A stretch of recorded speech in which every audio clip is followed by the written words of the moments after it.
Bonsoir à toutes, bonsoir à tous.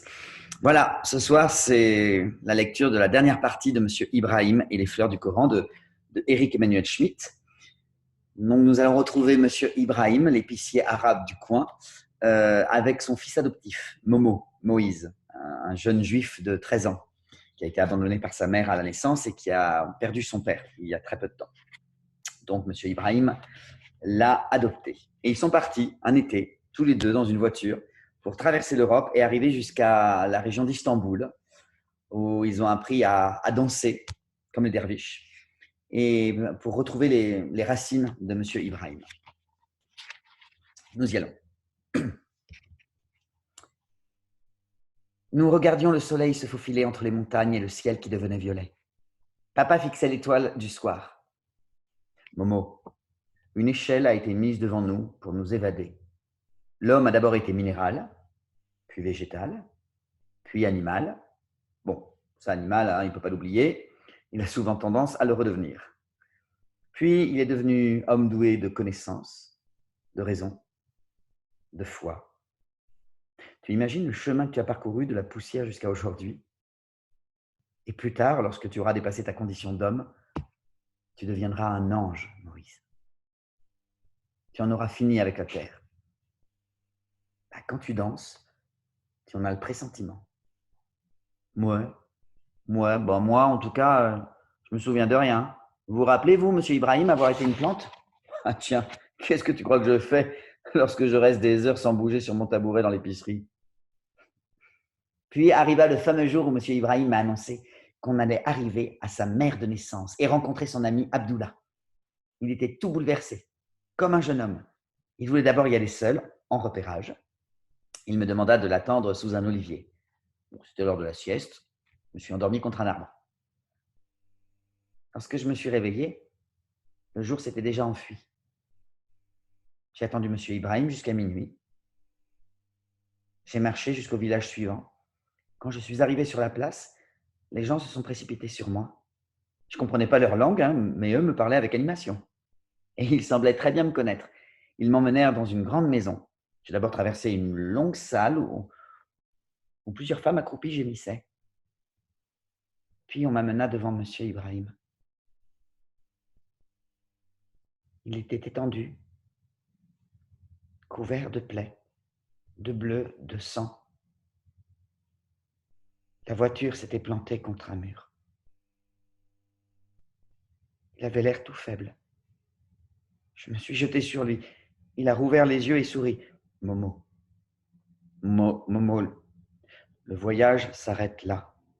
Non, non, on n'y est pas arrivé à votre mère de naissance. Si, moi j'y arrive. Toutes les branches du fleuve se jettent dans la même mer, la mer unique. Là, ça s'est fait malgré moi. Je me suis mis à pleurer.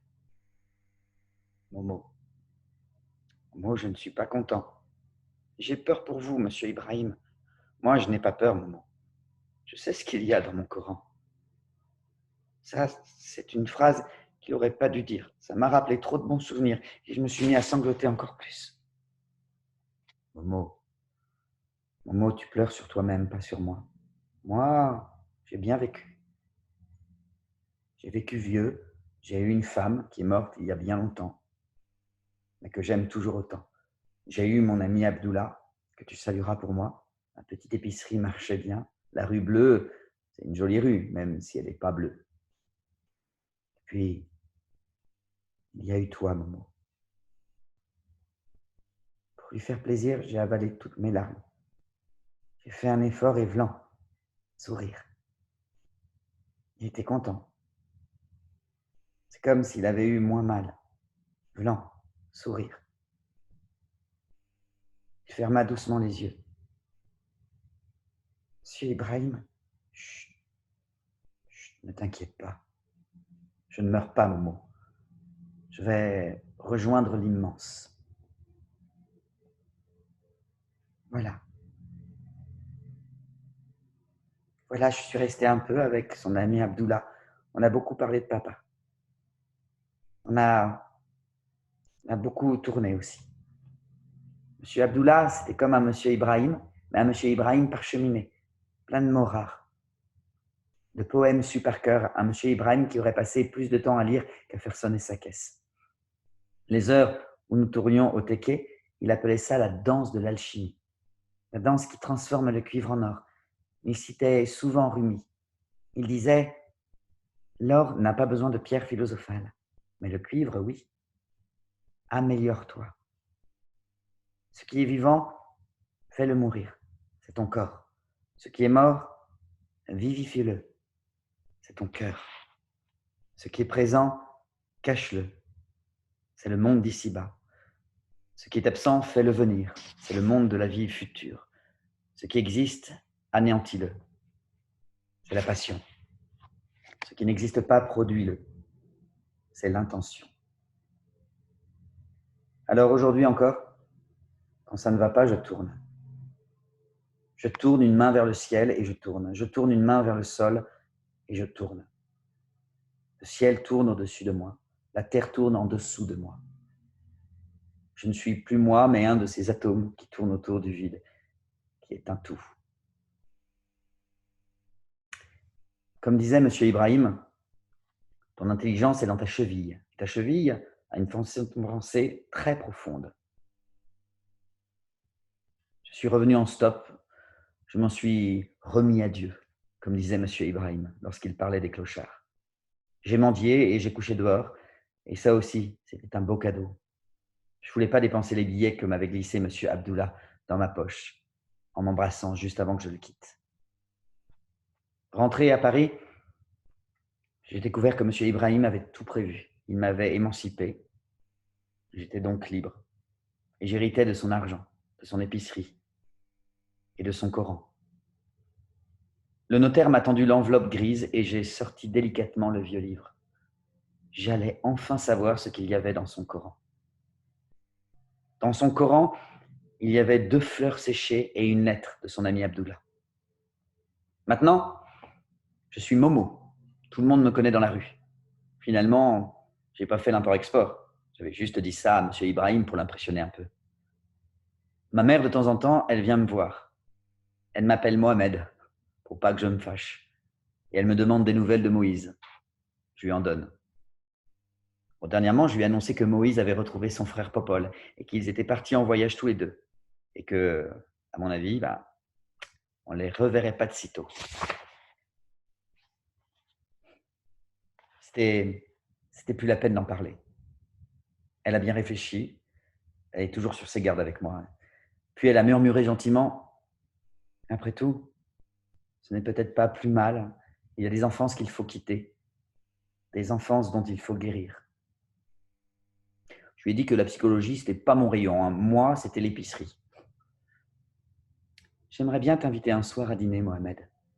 Mon mari aussi aimerait te connaître. » « Qu'est-ce qu'il fait, votre mari ? » ?»« Professeur d'anglais. » »« Et vous ? » ?»« Professeur d'espagnol. » »« Et on parlera quelle langue pendant le repas ? » ?»« Mais non, je plaisante.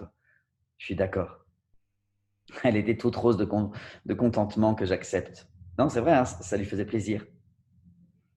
Et ça faisait plaisir à voir. On aurait dit que je venais de lui installer l'eau courante. Alors, c'est vrai, tu viendras ? Ouais, promis. C'est sûr que ça fait un peu bizarre de voir 2 professeurs de l'éducation nationale recevoir Mohamed l'épicier. Enfin, pourquoi pas, hein. Moi, je suis pas raciste. Voilà. Maintenant, le pli est pris. Tous les lundis, je vais chez eux avec ma femme et mes enfants.